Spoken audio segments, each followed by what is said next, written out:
Hello दोस्तों, कैसे हैं आप सभी। उम्मीद करता हूं आप सभी बहुत ही अच्छे होंगे। तो आज के इस वीडियो में हम पढ़ने वाले हैं क्लास 10th रसायन विज्ञान का पहला अध्याय जो है रासायनिक अभिक्रिया एवं समीकरण, जिसका ये पहला वीडियो है। तो आज से हम रसायन विज्ञान स्टार्ट कर रहे हैं। इससे पहले मैं बता दूं कि फिजिक्स का आपका आधा से ऊपर चैप्टर आपका कंप्लीट करा दिया गया है।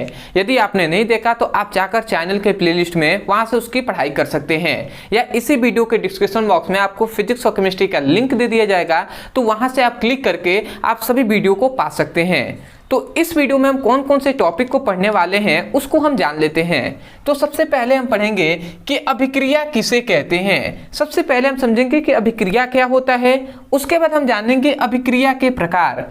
तो अभिक्रिया के दो प्रकार होते हैं, नाभिकीय अभिक्रिया और रासायनिक अभिक्रिया। तो ये दोनों क्या होते हैं इसके बारे में हम जानेंगे।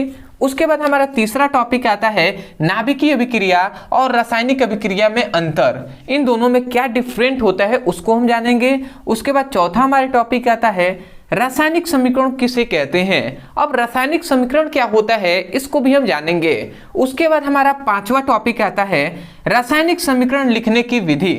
अब रासायनिक समीकरण को कैसे लिखा जाता है उसकी विधि हम जानेंगे।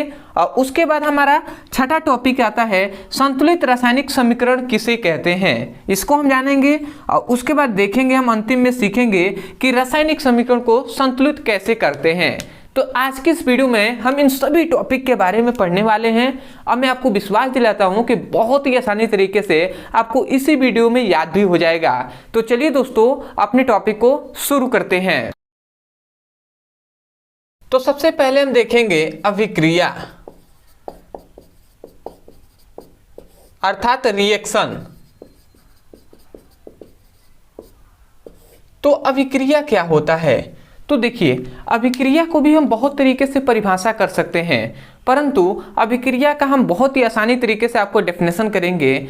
जो होता है कि कोई भी पदार्थ है, तो कोई भी पदार्थ है, अभिक्रिया हम किसे कहते हैं, तो किसी पदार्थों के संरचना, ध्यान से समझेंगे, किसी पदार्थों की संरचना, दूसरा संगठन और तीसरा गुण। देखिए हमने क्या कहा, किसी पदार्थों के संरचना, संगठन और गुणों में होने वाले परिवर्तन को, इन तीनों में होने वाले परिवर्तन को ही हम क्या करते हैं, हम अभिक्रिया कहते हैं। क्या कहते हैं, अभिक्रिया कहते हैं। मतलब कोई ऐसा पदार्थ है जिसकी संरचना में भी परिवर्तन हो रहा है, जिसके संगठन में भी परिवर्तन हो रहा है और जिसके गुणों में भी परिवर्तन हो रहा है, तो उसे ही हम क्या कहेंगे, वैसा परिवर्तनों को हम क्या कहेंगे, अभिक्रिया कहते हैं। तो यदि अभिक्रिया का कोई आपसे डेफिनेशन पूछता है तो आप कहेंगे कि किसी पदार्थों के संरचना, संगठन तथा गुणों में होने वाले परिवर्तन को अभिक्रिया कहते हैं। तो आशा करते हैं कि आपको पहला ही डेफिनेशन बहुत ही आसानी तरीके से समझ में आ गया होगा। तो चलिए हम लिखते हैं इसका डेफिनेशन। आप क्या लिखेंगे, लिखेंगे किसी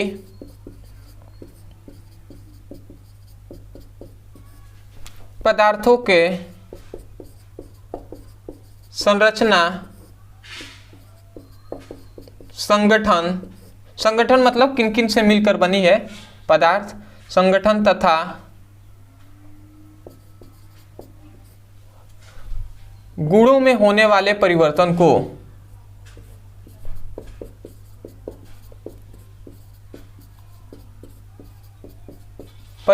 को हम क्या कहते हैं, अभिक्रिया कहते हैं।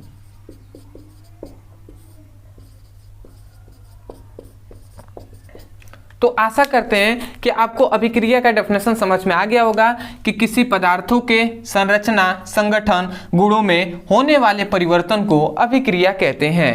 तो सबसे पहले हमने अभिक्रिया का परिभाषा जान लिया। अब हम देखेंगे कि अभिक्रिया के प्रकार।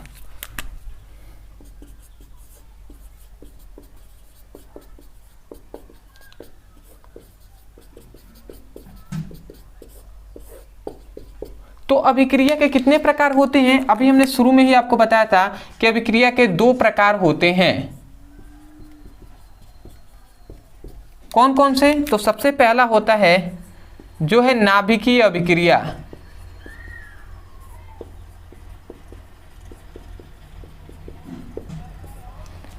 तो सबसे पहले हम जानते हैं नाभिकीय अभिक्रिया किसे कहते हैं, और दूसरा होता है रासायनिक अभिक्रिया, तो उसको भी हम जानेंगे। तो सबसे पहले अब हम देखते हैं नाभिकीय अभिक्रिया।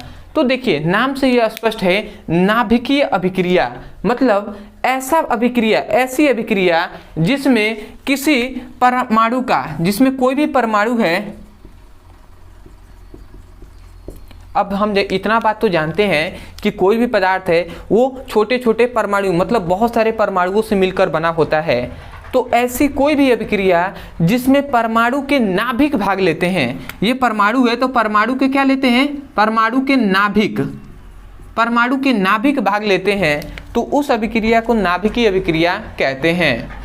तो आप डेफिनेशन बोल देंगे ना, आप क्या कहेंगे डेफिनेशन, आप कहेंगे कि ऐसी अभिक्रिया जिसमें परमाणु के नाभिक भाग लेते हैं, तो उस अभिक्रिया को नाभिकीय अभिक्रिया कहते हैं। तो आशा करते हैं कि आपको डेफिनेशन याद हो रहा होगा।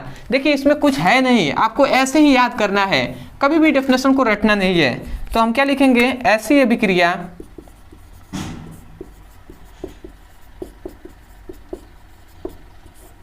जिसमें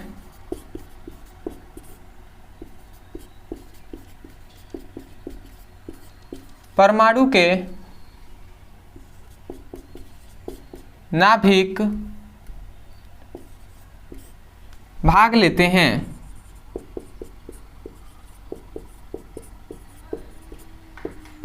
तो उस अभिक्रिया को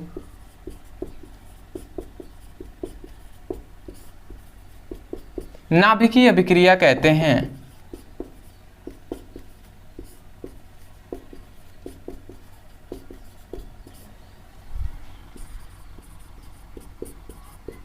तो यहाँ पर हमने नाभिकीय अभिक्रिया का डेफिनेशन लिख दिया है। इससे पहले मैं पूछ लूँ आपसे, या कमेंट सेक्शन में हमें ज़रूर बताइएगा कि कहीं मैं तेज़ी से तो नहीं आपको समझा रहा हूँ, और ऐसा तो नहीं है कि थोड़ा सा आपको लग रहा है कि तेज़ी स्पीड से चला जा रहा है। यदि ऐसा है तो आप हमें कमेंट सेक्शन में ज़रूर बताइएगा। मैं थोड़ा सा स्लो आपको समझाऊँगा, पर मैं कोशिश यही रहता है कि आपको कम समय में ही अच्छे से ज़्यादा टॉपिक भी पढ़ा दिया जाए और आपको समझ में भी आ जाए। इसलिए मैं यहाँ पर डेफिनेशन को बार बार बोलता हूँ, अब समझाता हूँ, ठीक है। तो यदि जैसा भी हो आप हमें ज़रूर कमेंट सेक्शन में बताइएगा कि कैसा स्पीड है, कैसे आपको समझ में आ रहा है या नहीं आ रहा है, ठीक है। और प्लेलिस्ट के अनुसार आप पढ़ाई कीजिएगा। तो अब हम आगे बढ़ते हैं। अभी हम इन दोनों का एग्जाम्पल देखेंगे। देखिए अभिक्रिया का एग्जाम्पल हमने नहीं बताया, क्यों नहीं बताया, क्योंकि नाभिकीय अभिक्रिया और रासायनिक अभिक्रिया, इन दोनों का अभी हम एग्जाम्पल जब देंगे ना, तो इन दोनों का एग्जाम्पल ही ये इसका एग्जाम्पल हो जाएगा अभिक्रिया का, क्योंकि अभिक्रिया के तो ये दोनों प्रकार है ना, तो इसका दोनों का एग्जाम्पल क्या हो जाएगा, इसका एग्जाम्पल हो जाएगा। तो अभी हम एग्जाम्पल देंगे। पहले हम थोड़ा सा डेफिनेशन हम जान लें। दूसरा आपका होता है रासायनिक अभिक्रिया।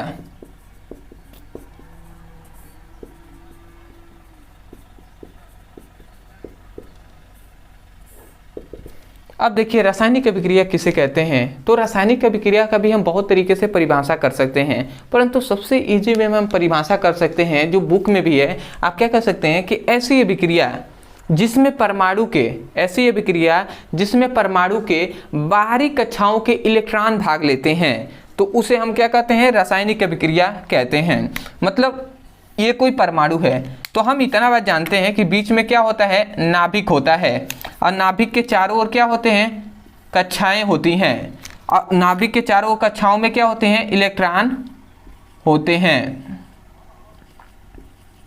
होते हैं कि नहीं होते हैं, बिल्कुल होते हैं। तो हम यही कह रहे हैं कि किसी परमाणु, ये है परमाणु, तो हम यही कह रहे हैं कि ऐसी अभिक्रिया जिसमें किसी परमाणु के बाहरी कक्षाओं के इलेक्ट्रॉन भाग लेते हैं। कौन, बाहरी कक्षाओं के इलेक्ट्रॉन भाग लेते हैं, तो उस अभिक्रिया को रासायनिक अभिक्रिया कहते हैं। तो आशा करते हैं आप समझ गए होंगे कि सबसे बाहरी कक्षाओं के इलेक्ट्रॉन भाग लेंगे तो उस अभिक्रिया को रासायनिक अभिक्रिया कहेंगे। तो हम डेफिनेशन लिख दे रहे हैं कि ऐसी अभिक्रिया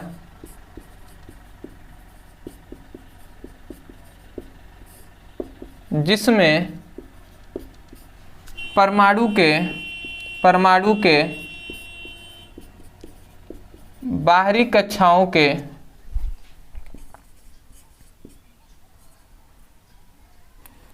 कक्षाओं या कक्षकों के इलेक्ट्रॉन भाग लेते हैं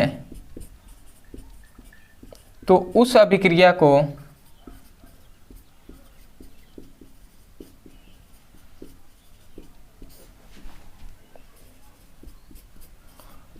रासायनिक अभिक्रिया कहते हैं। रासायनिक अभिक्रिया कहते हैं। तो यहाँ पर हमने रासायनिक अभिक्रिया का भी डेफिनेशन लिख दिया है कि ऐसी अभिक्रिया जिसमें परमाणु के बाहरी कक्षाओं के क्या इलेक्ट्रॉन भाग लेते हैं, तो उस अभिक्रिया को हम क्या कहते हैं, रासायनिक अभिक्रिया कहते हैं। तो आशा करते हैं कि इन दोनों का परिभाषा एग्जाम्पल आपको एग्जाम्पल तो नहीं बताया गया है, एग्जाम्पल भी अभी आपको दिया जाएगा, थोड़ा सा वेट कर लीजिए, अंतर बताया जाएगा तो उसमें एग्जाम्पल से आपको समझाया जाएगा तो और भी बेहतरीन तरीके से आपको समझ में आएगा। तो आप चाहें तो स्क्रीनशॉट ले सकते हैं। इसके बाद हम आगे देखते हैं। ले लिए होंगे, चलिए तो अब हम देखेंगे नाभिकीय अभिक्रिया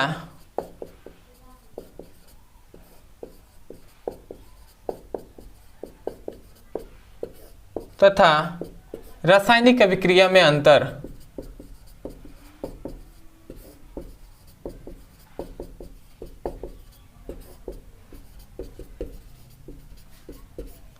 तो अब हम इन दोनों में अंतर देखेंगे कि इन दोनों में क्या अंतर होता है। आपने अच्छे से स्क्रीनशॉट ले लिया होगा, तो अब हम इन दोनों में अंतर देख लेते हैं। तो देखिए, अंतर के लिए सबसे पहले हम दो भाग में डिवाइड करेंगे। एक भाग में हम लिखेंगे नाभिकीय अभिक्रिया,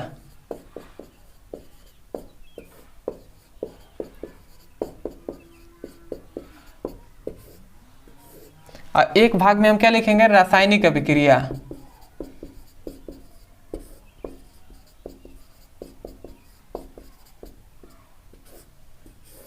हमने दो भाग में डिवाइड कर दिया है, एक और नाभिकीय अभिक्रिया, एक और रासायनिक अभिक्रिया। अब हम एक एक करके समझते हैं। तो सबसे पहला हमने नाभिकीय अभिक्रिया का परिभाषा से ही हम इसका सबसे पहले अंतर करेंगे। तो नाभिकीय अभिक्रिया में हमने बताया था कि इसमें परमाणु के नाभिक भाग लेते हैं, ठीक है। तो हम पहले ही इसका लिखेंगे कि इसमें, इस कलर से लिख दे रहे हैं कि इसमें या इस अभिक्रिया में, चलिए इस अभिक्रिया में लिखते हैं और बेहतर लगेगा। इस अभिक्रिया में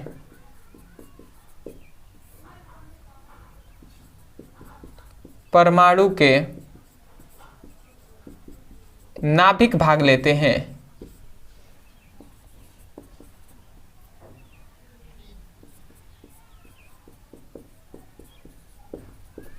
और रासायनिक अभिक्रिया में हमने क्या बताया था, इसमें क्या होता है, इसमें परमाणु के बाहरी कक्षाओं के इलेक्ट्रॉन भाग लेते हैं। तो हम क्या लिखेंगे कि इस अभिक्रिया में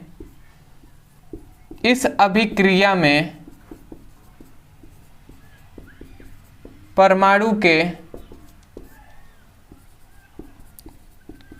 बाहरी कक्षाओं के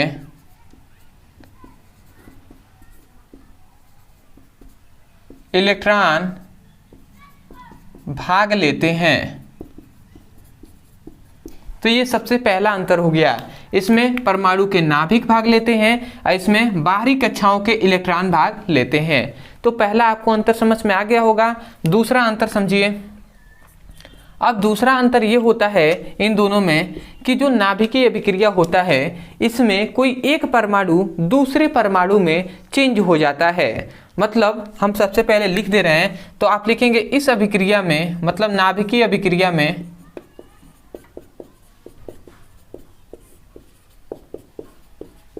एक परमाणु, आप ऐसे लिखेंगे, एक परमाणु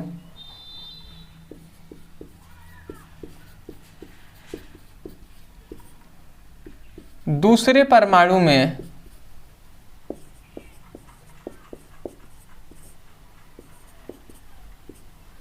बदल जाता है। तो यहाँ पे हमने लिख दिया है कि इस अभिक्रिया में एक परमाणु दूसरे परमाणु में बदल जाता है। जैसे कि एग्जाम्पल से मैं आपको समझाऊंगा, इससे पहले मैं यहाँ पे लिख दूं। तो रासायनिक अभिक्रिया में याद रखेंगे, इसमें तो एक परमाणु दूसरे परमाणु में बदल जा रहा है, परंतु रासायनिक अभिक्रिया में ऐसा नहीं होता है। इसमें परमाणुओं के रूपों में कोई परिवर्तन नहीं होता है। मतलब अगर हम लिखना चाहें तो हम ऐसे भी लिख सकते हैं कि इस अभिक्रिया में कोई एक परमाणु दूसरे परमाणु में नहीं बदलता है। इस प्रकार हम लिख सकते हैं। तो मैं लिख दे रहा हूं, इस अभिक्रिया में कोई एक परमाणु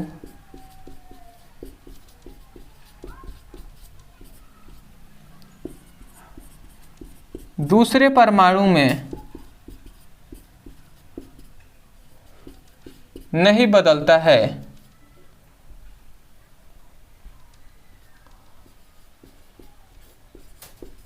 ठीक है, तो आशा करते हैं कि आपको समझ में आ गया होगा। इसमें बदल जाता है, इसमें नहीं बदलता है। अब कैसे, तो इसको एग्जांपल से हम समझ लेते हैं। तो देखिए, नाभिकीय अभिक्रिया का एग्जांपल हो जाएगा, हम ले लेते हैं 1H2 ले लेते हैं, और यहाँ पे ले लेते हैं 1H3। अब देखिए यहाँ पे हाइड्रोजन के हमने दो समस्थानिक लिए हैं, एक है 1H2 और एक है 1H3। ये हाइड्रोजन के समस्थानिक है, जो होता है प्रोटियम, ड्यूट्रियम और ट्रिटियम। तो हमने ड्यूट्रियम और ट्रिटियम को लिया है, तो ये हाइड्रोजन के दो समस्थानिक को लिए हैं। अब इन दोनों का यदि हम अभिक्रिया कराते हैं तो ये क्या बन जाता है, एक एक मिल जाएगा तो दो हो जाएगा और हीलियम बन जाएगा। ये हाइड्रोजन है, हाइड्रोजन दोनों आपस में मिलकर हीलियम का निर्माण करते हैं, और यहाँ पर ऊपर 4 आ जाएगा और यहाँ पे 101 आ जाएगा। ठीक है, तो ये आपका आ गया, ध्यान से समझेंगे। ये है एक एक दो हो गया, हाइड्रोजन हाइड्रोजन मिलकर हीलियम का निर्माण कर दिए, और 2 और 3 5 होना चाहिए, तो ऊपर 4 और 1 5 हो गया। तो ये आपका 5, ये सभी आपका क्या है, इक्वल है। मतलब जितना अभिकारक उतना उत्पाद। परंतु इसमें अलग क्या हुआ है कि इसमें हाइड्रोजन परमाणु थे, अब इसमें क्या हो गया, अभिक्रिया के बाद हीलियम बन गया। तो इसमें हमने यही कहा था कि इस अभिक्रिया में कोई एक परमाणु दूसरे परमाणु में चेंज हो जाता है। यहाँ पे हाइड्रोजन परमाणु थे, अब हीलियम परमाणु में बदल गए कि नहीं बदल गए। तो यही है आपका एग्जाम्पल। अब ये नाभिकीय अभिक्रिया का एग्जाम्पल है, इसलिए आप नाभिकीय अभिक्रिया जब हमने लिखवाया था उसमें भी आप लिख सकते हैं, अभिक्रिया जब हमने बताया था तो उसमें भी आप इसका एग्जाम्पल लिख सकते हैं। अब आता है यहाँ पर इसका एग्जाम्पल पे बात करें तो इसमें हमने कहा है कि एक परमाणु दूसरे परमाणु में नहीं बदलता है। तो इसका एग्जाम्पल हम बहुत सारे ले सकते हैं, परंतु हम ले रहे हैं जिंक ऑक्साइड प्लस सांद्र सल्फ्यूरिक अम्ल। जिंक ऑक्साइड को सांद्र सल्फ्यूरिक अम्ल के साथ क्रिया कराते हैं तो हमें क्या मिलता है, हमें मिलता है ZnSO4 प्लस H2O, ये हमें प्राप्त होता है। ध्यान से समझेंगे, यहाँ पे जिंक ऑक्साइड है, यहाँ पर H2SO4 है, तो यहाँ से जो SO4 है वो SO4 जिंक के साथ क्रिया कर लेगा और ZnSO4 बना देगा, और यहाँ से ऑक्सीजन निकलकर H2O से क्रिया कर H2O बना देगा। तो ये आपका एग्जाम्पल हो गया। अब देखेंगे तो इसमें कोई भी परमाणु दूसरे रूप में चेंज हुआ है, नहीं हुआ है। जिंक जैसे है वैसे इधर भी जिंक है, ऑक्सीजन इधर भी है तो ऑक्सीजन भी इधर है। ठीक है, हाइड्रोजन इधर है तो हाइड्रोजन ही है, और सल्फर है तो सल्फर है, ऑक्सीजन है तो ऑक्सीजन है। इसका मतलब कोई भी परमाणु दूसरे परमाणु में चेंज नहीं हुआ है, परंतु इसमें तो हाइड्रोजन से सीधा हीलियम में चेंज हो गया। तो आशा करते हैं आप समझ रहे होंगे। थोड़ा सा समय मैं देता हूं, ठीक है, समझाने पर, ठीक है, परंतु मैं कोशिश यही रहता है, इसलिए मैं बार बार आपको रिपीट करता हूं, समझाता हूं, क्योंकि आपको समझ में आए। क्योंकि यदि आप डेप्थ में समझे नहीं रहेंगे तो बहुत दिक्कत होगा आगे चलकर। ठीक है, तो इसलिए आपको समझ कर जाना है, थोड़ा सा समय लगे कोई दिक्कत नहीं है। अगला आता है जो नाभिकीय अभिक्रिया होता है, इसमें परमाणुओं के संरचना, संगठन और गुणों में परिवर्तन होता है। मतलब इस अभिक्रिया में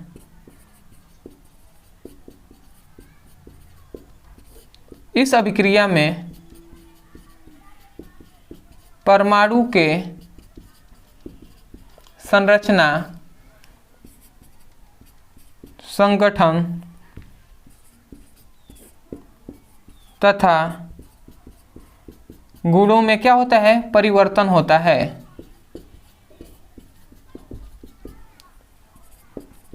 तो यहाँ पे हमने लिख दिया, मतलब इसमें परमाणुओं के संरचना, संगठन और गुणों में परिवर्तन होता है, परंतु रासायनिक अभिक्रिया में अणुओं की संरचना, संगठन और गुणों में परिवर्तन होता है।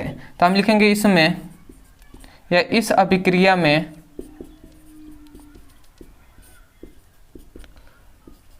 अणु के संरचना, संगठन तथा गुणों में परिवर्तन होता है। तो आशा करते हैं कि आपको अंतर ये 3 हमने बताया, उसके साथ साथ एग्जाम्पल बताया, आशा करते हैं आपको समझ में आ गया होगा। तो आप इसका स्क्रीनशॉट ले लीजिए, उसके बाद हम आगे देखते हैं। थोड़ा सा मैं साइड हट रहा हूँ, ले लिए होंगे। चलिए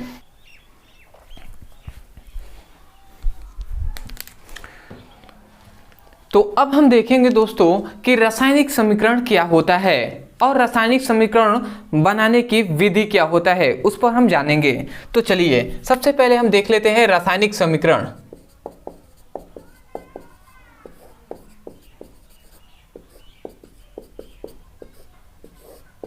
अब सबसे पहली बात तो यही आता है कि रासायनिक समीकरण कहते किसे हैं, क्या होता है रासायनिक समीकरण। तो बहुत ही सिंपल है कि कोई भी रासायनिक अभिक्रिया है तो उस रासायनिक अभिक्रिया के विवरण को हम छोटे रूप में लिख सकते हैं, तो उसे ही हम रासायनिक समीकरण कहते हैं। मतलब अगर हम यहाँ पे समझाएं तो कोई भी रासायनिक अभिक्रिया है, रासायनिक अभिक्रिया है, तो किसी रासायनिक अभिक्रिया के विवरण को, किसी रासायनिक अभिक्रिया के विवरण को छोटे रूप में लिखना, छोटे रूप में लिखना ही क्या कहलाता है, रासायनिक समीकरण कहलाता है। तो यदि आपसे कोई भी पूछता है कि रासायनिक समीकरण का परिभाषा दीजिए, तो आप क्या कहेंगे, किसी रासायनिक अभिक्रिया को, किसी रासायनिक अभिक्रिया के विवरण को छोटे रूप में लिखना रासायनिक अभिक्रिया कहलाता है, सॉरी रासायनिक समीकरण कहलाता है। तो मैं यहाँ पे पहले डेफिनेशन लिख दे रहा हूँ, उसके बाद मैं आपको समझाऊंगा। तो आप क्या लिखेंगे, किसी रासायनिक अभिक्रिया के विवरण को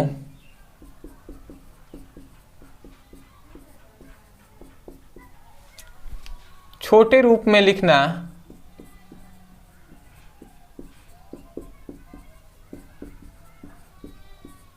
ही क्या कहलाता है, रासायनिक समीकरण कहलाता है।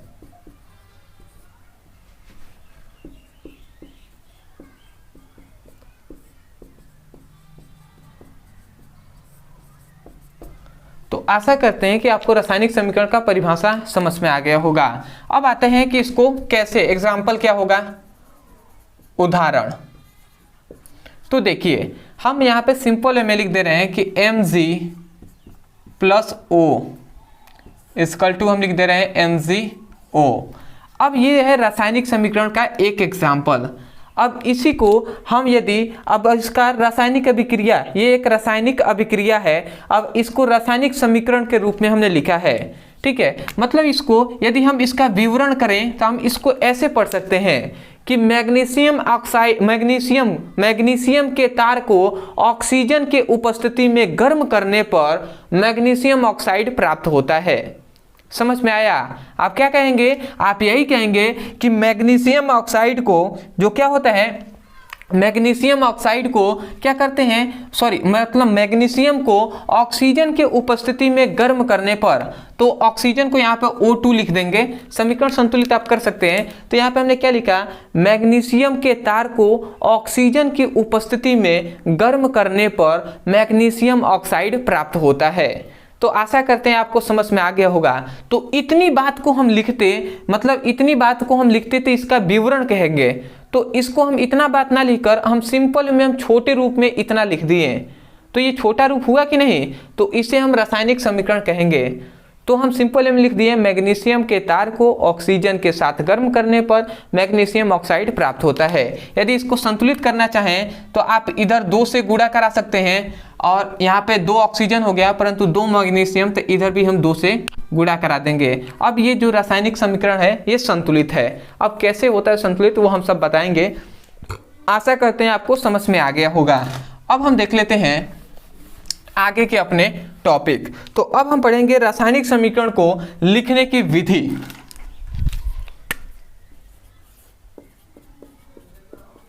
रासायनिक समीकरण को लिखने की विधि।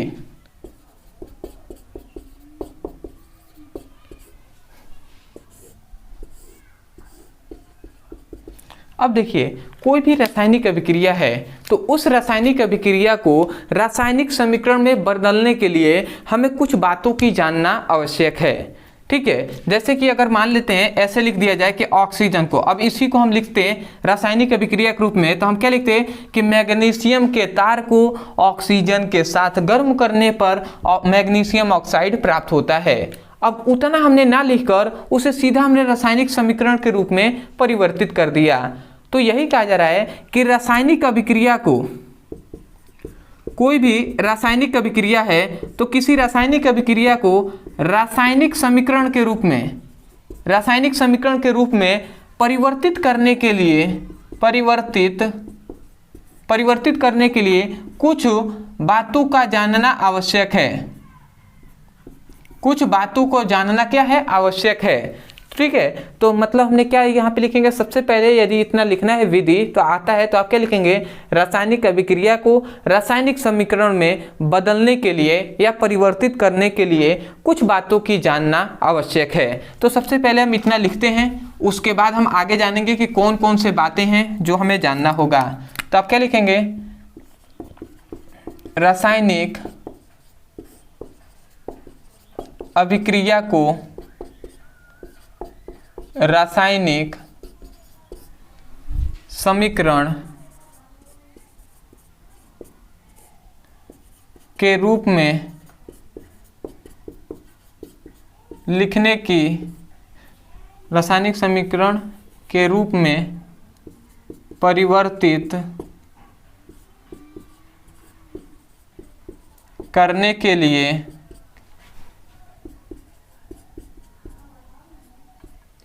कुछ बातों का जानना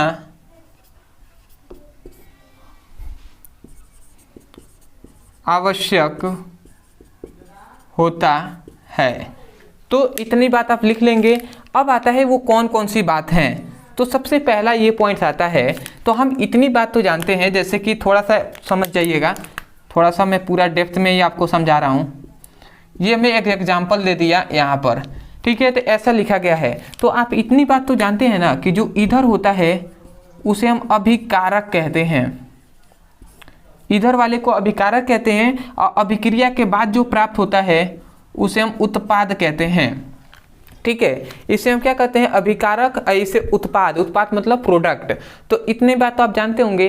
तो यहाँ पर यही कहा जा रहा है कि किसी रासायनिक अभिक्रिया में, किसी रासायनिक अभिक्रिया में अभिकारक और उत्पादों का प्रतीक और अणुसूत्र हमें पता होना चाहिए। प्रतीक हमने क्या कहा, एक नाम दिया प्रतीक और दूसरा हमने नाम दिया अणुसूत्र। ये दोनों बात हमें पता होना चाहिए। मतलब किसी रासायनिक अभिक्रिया में अभिकारक और उत्पाद, मतलब अभिकारक और उत्पादों का प्रतीक और अणुसूत्र हमें पता होना चाहिए।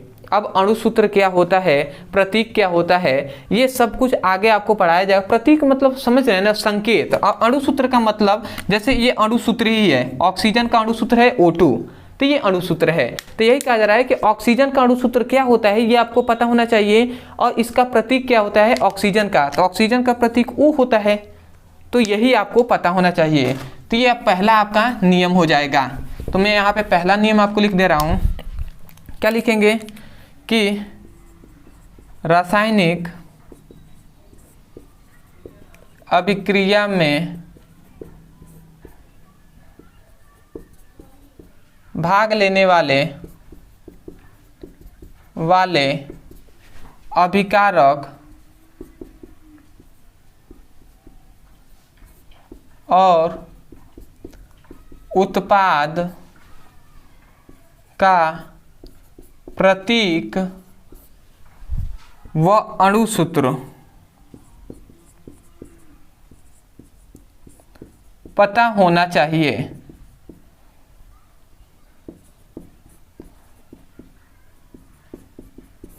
तो सबसे पहला आपको समझ में आ गया होगा कि किसी रासायनिक अभिक्रिया में हमें क्या पता होना चाहिए, उसका प्रतीक और उसका क्या होना चाहिए, अणुसूत्र पता होना चाहिए। ठीक है। अब दूसरा याद रखेंगे, दूसरा ये पता होना चाहिए कि कोई भी रासायनिक अभिक्रिया है तो उस रासायनिक अभिक्रिया में भाग लेने वाले जो भी पदार्थ है तो उनका आणविक रूप भी आपको पता होना चाहिए। मतलब कि उनका आणविक रूप क्या होता है वो आपको पता होना चाहिए। मतलब रासायनिक समीकरण में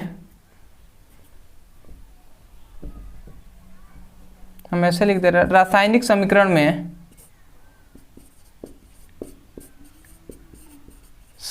में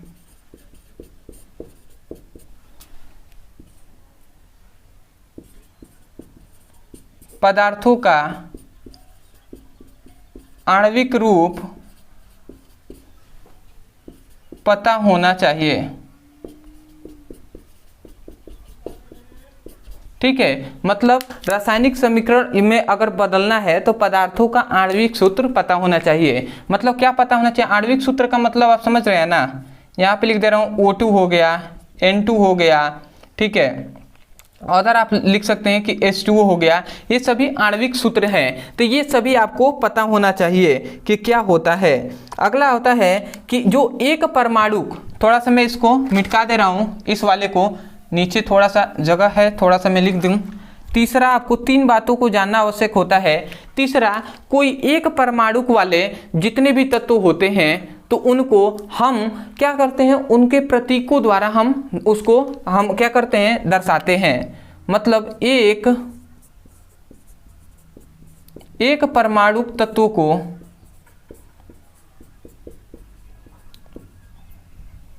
रासायनिक समीकरण में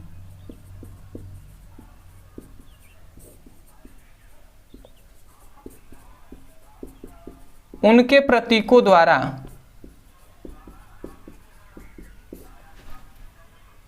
हम क्या करते हैं, दर्शाते हैं। मतलब क्या होगा, अभी हमने ये दूसरा लाइन लिखा था तो हमने कहा रासायनिक अभिक्रिया में पदार्थों का आणविक रूप पता होना चाहिए। मतलब आणविक रूप क्या है, O2 है, तो ये पता है तभी तो हमने लिखा। परंतु आप कहेंगे कि आणविक रूप, तो ये तो आणविक रूप नहीं है मैग्नीशियम, तो मैग्नीशियम क्या है, आणविक रूप नहीं है, परंतु हम तो यहाँ पे भाग लिया गया है आणविक रूप में। आणविक रूप तो ये है, तो आणविक रूप भाग ले रहा है तो ठीक है, परंतु ये तो आणविक रूप नहीं है मैग्नीशियम का, तो ये क्यों भाग ले रहा है, ऐसा क्वेश्चन आना चाहिए। तो तीसरा लॉ ये कहता है कि एक परमाणुविक तत्व, मतलब एक परमाणु, ऐसा कोई भी तत्व हो जिसमें केवल एक परमाणु हो, तो एक परमाणु तत्व को रासायनिक समीकरण में उनके प्रतीकों द्वारा दर्शाया जाता है। तो जो मैग्नीशियम होता है वो एक परमाणुविक तत्व होता है। और ये कौन कौन से होते हैं तो याद रखें, मैं यहाँ पे लिख दे रहा हूँ, मैग्नीशियम होता है, सोडियम होता है, पोटेशियम, ये सभी एक परमाणु तत्व हैं। तो इनको इनके संकेतों द्वारा ही रासायनिक समीकरण में, जो रासायनिक समीकरण होता है उसमें दर्शाया जाता है। तो इसीलिए यहाँ पे मैग्नीशियम को क्या किया गया है, यहाँ पर दर्शाया गया है, परंतु ये आणविक रूप में नहीं है। ये किस प्रकार है, ये परमाणुविक तत्व है, मतलब एक परमाणु तत्व है, तो ये केवल मैग्नीशियम के संकेत रूप में यहाँ पर है। तो आशा करते हैं कि जो रासायनिक समीकरण जो विधि है ये तीनों आपको पता चल गया होगा। सबसे पहले तो इनका प्रतीक आपको पता होना चाहिए और अणुसूत्र पता होना चाहिए। कोई भी तत्व है तो उनका प्रतीक और अणुसूत्र पता होना चाहिए। दूसरा, उनका आणविक जो होता है रूप वो पता होना चाहिए। और तीसरा कि जो एक परमाणु तत्व है तो उनका भी प्रतीक आपको पता होना चाहिए। यदि हम सिंपल में अगर तीनों को मिलाकर हम कहें तो आपको जितने भी तत्व हैं उन सभी का आपको प्रतीक मतलब संकेत पता होना चाहिए और उनका आणविक रूप पता होना चाहिए। ये इतना पता होना चाहिए। तो आप इसका स्क्रीनशॉट लेना चाहें तो आप ले सकते हैं। उसके बाद हम आगे देखेंगे संतुलित रासायनिक अभिक्रिया, तो आप ले सकते हैं, ले लिए होंगे। चलिए